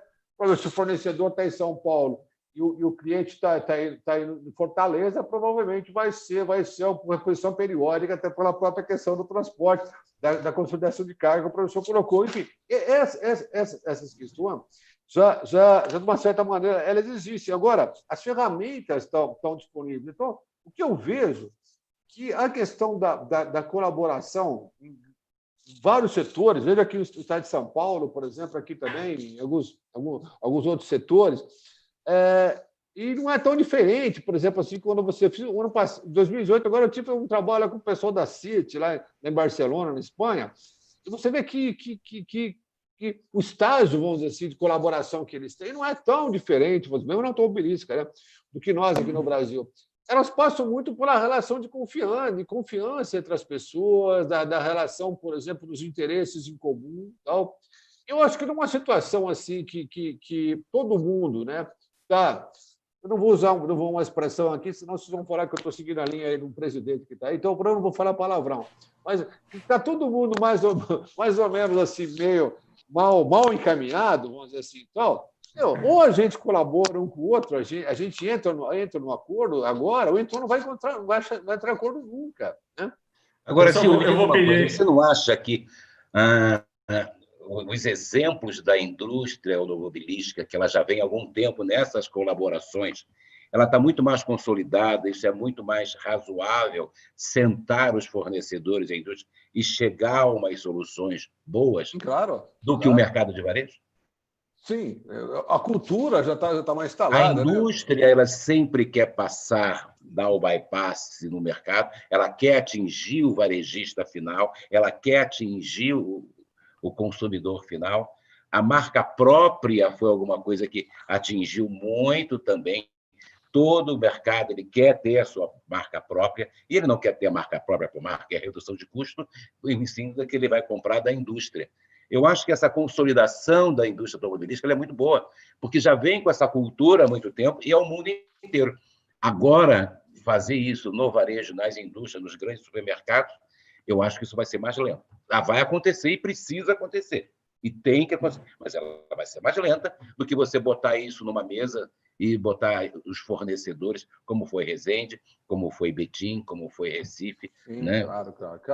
Então, Acho que é mais Professor, deixa eu, a gente está... Só para fechar, mas minha expectativa, vamos dizer assim, é que o lado bom, talvez, se tem algum lado bom, né? Toda crise é que isso, de uma certa maneira, vai forçar um pouco esse pessoal que não conversa, que não chega no entendimento, a ter que conversar um pouco. Sentar A na mesa. sobrevivência vai fazer isso, né? A sobrevivência, professor, quer dizer, ou seja, porque um ali depende do outro, quer dizer, ou a gente colabora, quer dizer, a indústria, o grande varejão, não dá mais para confiar só no cara da China. Talvez ali o seu João ali da esquina ali, preciso fazer uma parceria com ele. Não dá mais para ficar trabalhando com o seu Xing Shang, eu tenho que fazer alguma coisa com o seu Joãozinho que está aqui, né, que tá aqui do lado. Né? E o seu Joãozinho do lado, eu vou, vem cá, eu também preciso abrir mão de alguma coisa para poder atuar com esse fornecedor, com esse grande cliente. Um ganha-ganha, né? Uma estratégia ganha-ganha, né? Uma questão de necessidade de sobrevivência mesmo, né? Aquela Professor escalinha do Maslow lá das necessidades humanas. Estamos num degrauzinho lá embaixo de sobrevivência. Professor Silvio, eu vou aproveitar.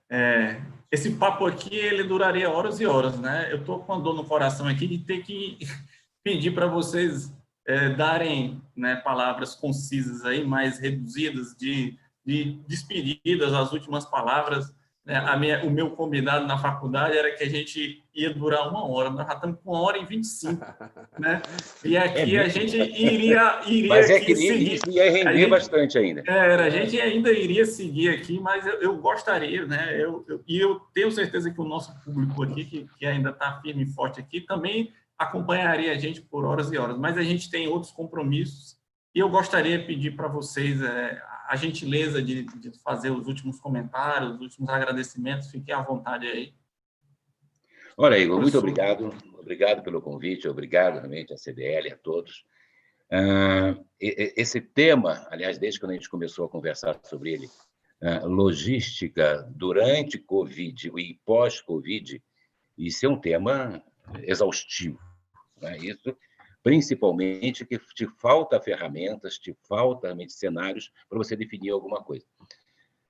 Eu insisto muito nas empresas do outbound. Eu acredito, eu vejo bastante que o inbound está muito bem organizado, está muito bem informatizado. Né? A automação de CDs, automação de armazéns e controle de informação está muito bem feito, está muito bem desenvolvido.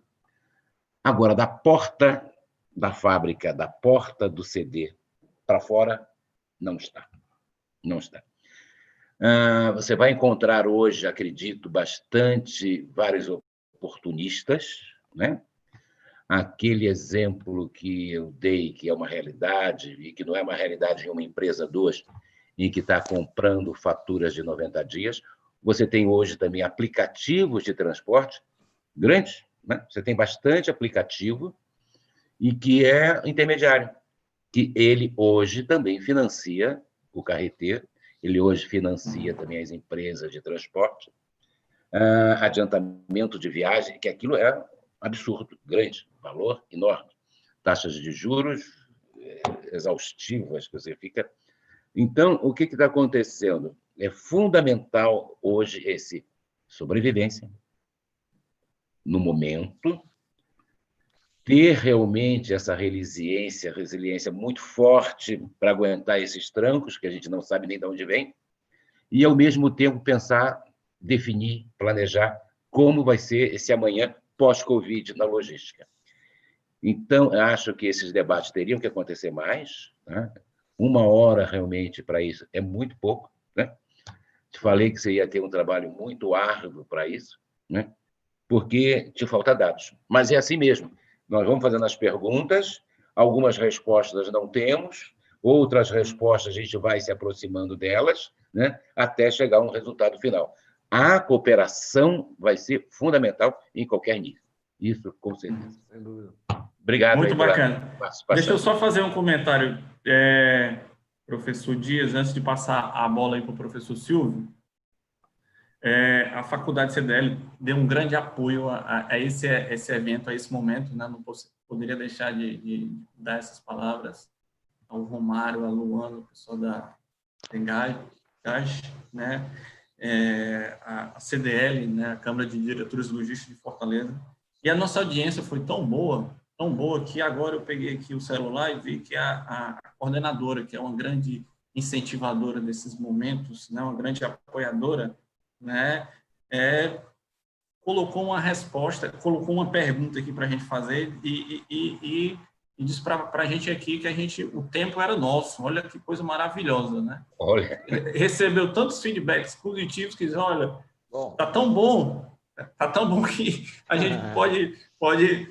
E aí eu vou respeitar o combinado e aí eu vou pedir para o Silvio, o professor Silvio, né, o meu amigo Silvio, fazer os seus agradecimentos, e eu vou colocar essa pergunta aqui, que é a professora Marília, né, que é uma estudiosa também na área do varejo, da inovação, está fazendo um doutorado nessa área, e aí ela perguntou, eu vou passar essa batata quente para o Silvio, para ele falar sobre a questão da inovação na logística, né? Será que a logística vai absorver? Será que a gente vai poder, né, realmente introduzir a inteligência artificial nessa logística?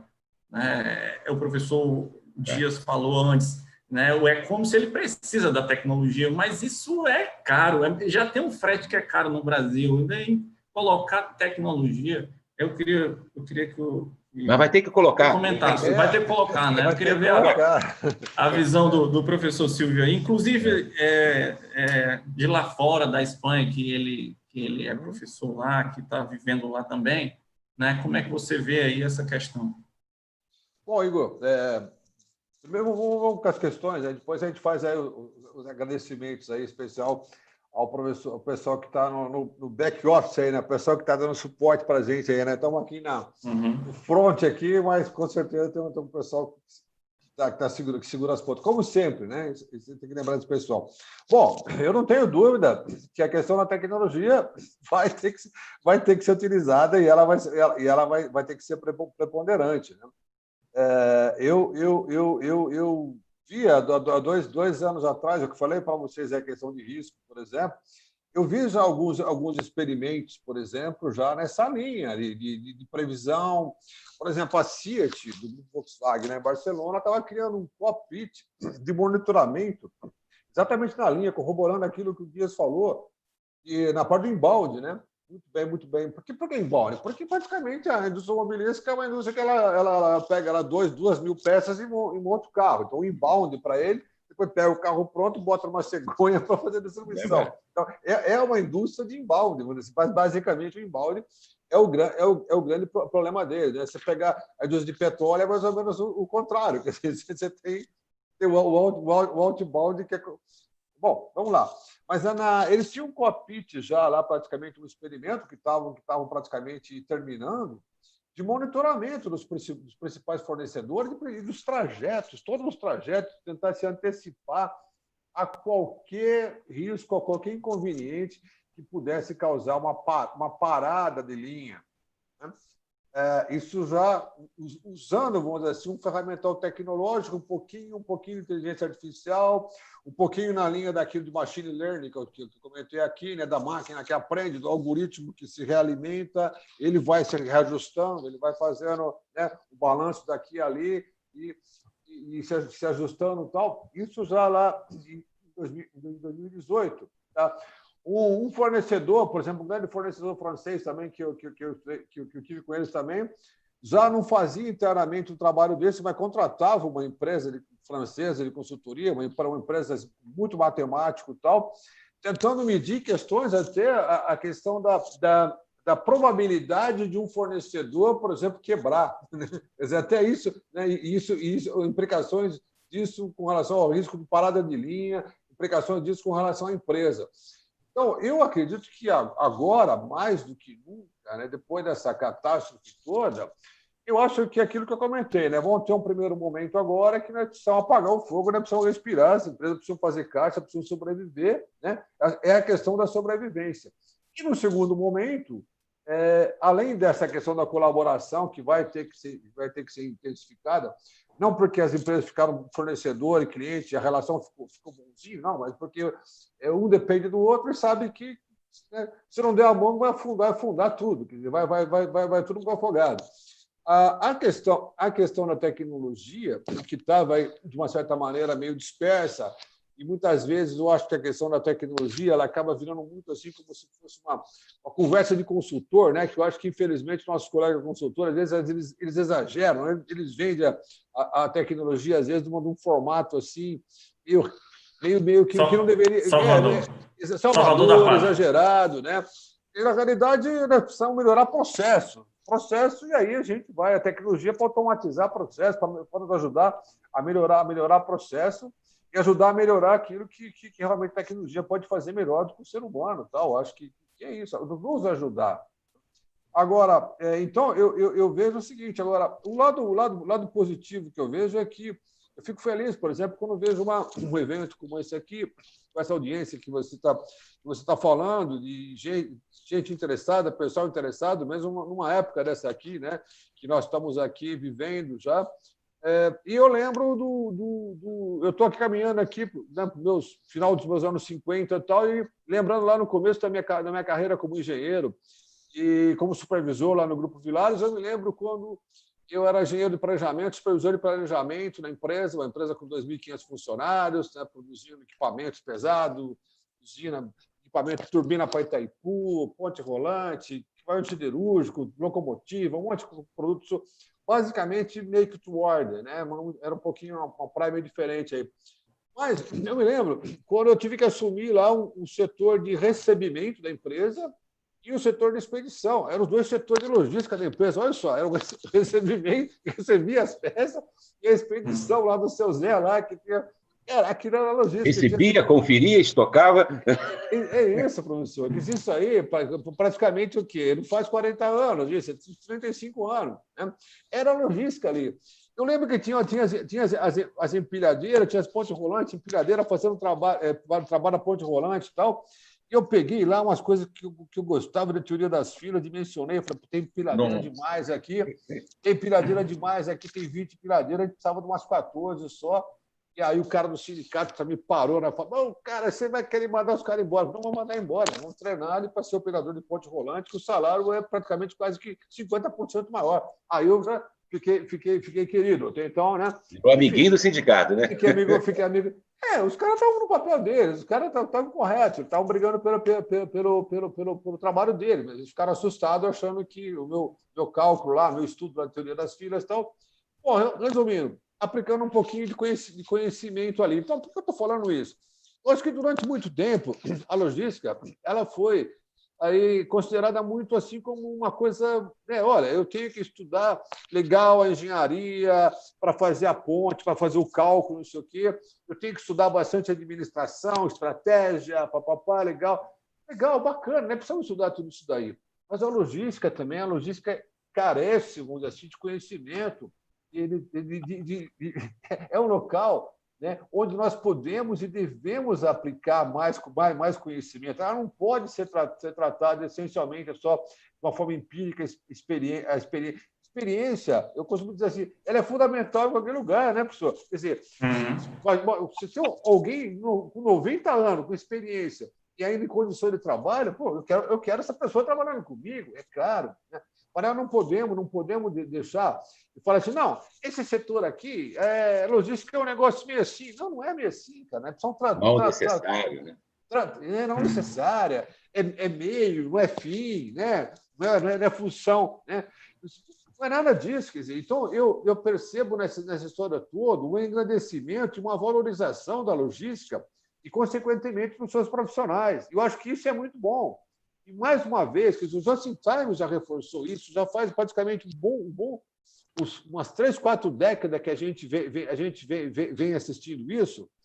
E hoje, mais do que nunca, né, essas questões, por exemplo, aí da distribuição que o professor colocou, desses casos, da experiência dele em São Paulo, nessa fase de epidemia e tal, né, a importância lá daquele motoboy, daquele entregador de pizza, tal, porque senão não dá para você ficar em casa. Eu fico aqui fechado, e aí? Quem é que traz a minha comida e tal? Né? Da logística aplicada também na questão de catástrofe no geral, hospitalar, etc. Quer dizer, Bacana, professor, bacana. Nós Essas temos O lembranças. profissional de logística, realmente, depois aí da Covid, o estudante de logística, ele Claro, vai mudar o cenário também. Ele precisa se adaptar a isso também.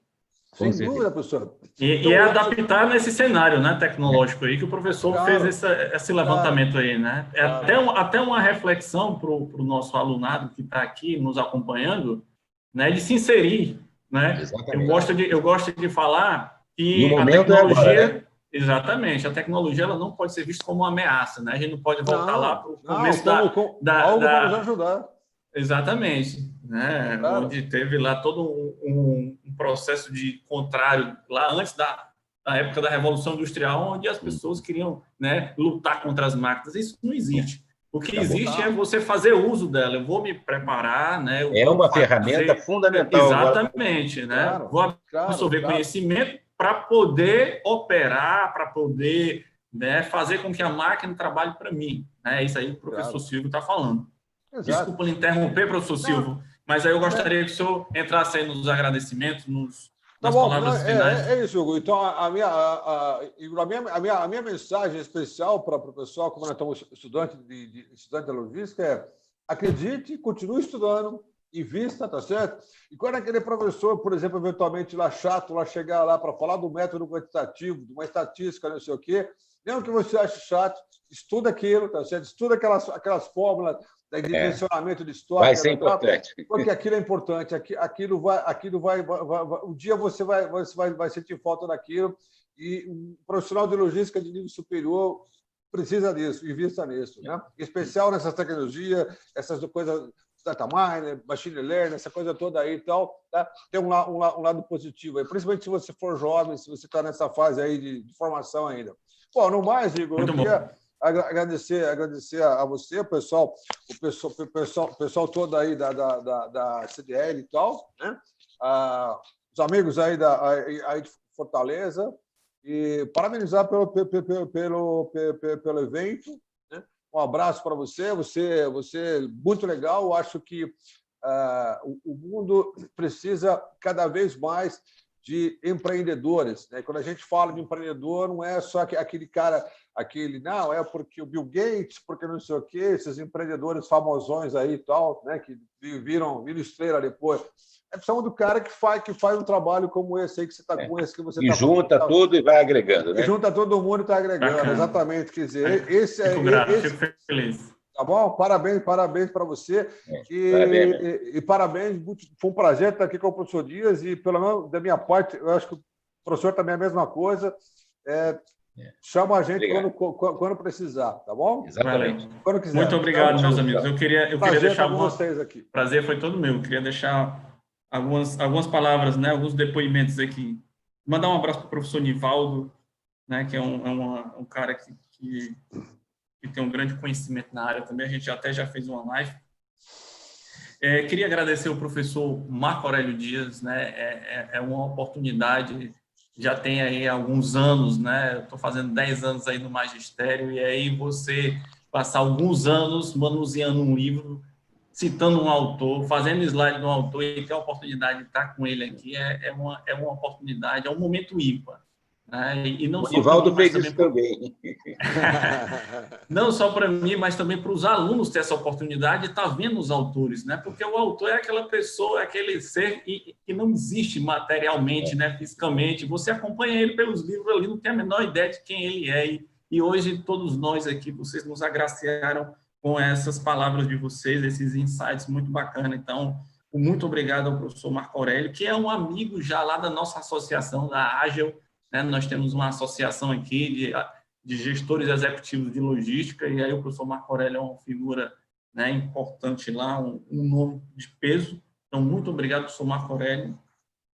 Professor Silvio, eu já posso até chamá-lo de amigo, né? Um amigo, nós, desde 2011, como ele falou, eu tive a oportunidade, enquanto aluno lá, num momento difícil da vida. Você imagina aí o nordestino sair de 30 graus e chegar no inverno francês sem entender bem a língua, sem se comunicar bem, e você está ali, né? Eu digo, quando eu conto essa história, é igual aquele cachorro que caiu da mudança no meio da estrada, que ele não sabe se vai para frente ou se vai para trás, né? E eu estava nessa situação quando, de repente, chegou um brasileiro lá para dar aula. Eu disse, era tudo que eu precisava, né? E aí era essa figura que eu tive a oportunidade, já na época, de sentar numa mesa, de tomar um vinho lá e de ter uma relação mais humana e mais amigável. E em 2018, né? Ano passado, né? Ano passado a gente se reencontrou no Marrocos. No Marrocos. Saímos do vinho lá do sul da França para comer um cuscuz marroquino e ter lá um evento, compartilhar um evento lá de logística muito bacana com o nosso amigo Falk, o nosso amigo alemão Falk, que também estive lá em Dunkerque dando aula lá, o professor Silvio também esteve lá dando aula. Então, nossos caminhos aí têm se cruzado e eu sempre que o revejo, sempre tem essa oportunidade, é sempre muito gratificante. Então, meus amigos, muito obrigado a vocês. Tá? Obrigado, foi um momento riquíssimo. Espero que a gente possa fazer isso outras vezes, né? Com outros temas. Vamos. Eu acho que essa modelagem aqui ficou muito boa. Então, boa noite para vocês. Muito obrigado aos nossos telespectadores, o pessoal que estava aqui nos acompanhando, mandando perguntas. Infelizmente, não deu para ler todas as perguntas. Tá? Mas um abraço para vocês. Fiquem com Deus. Obrigado. Tchau, tchau. Obrigado. Tudo bom para vocês. Um abraço.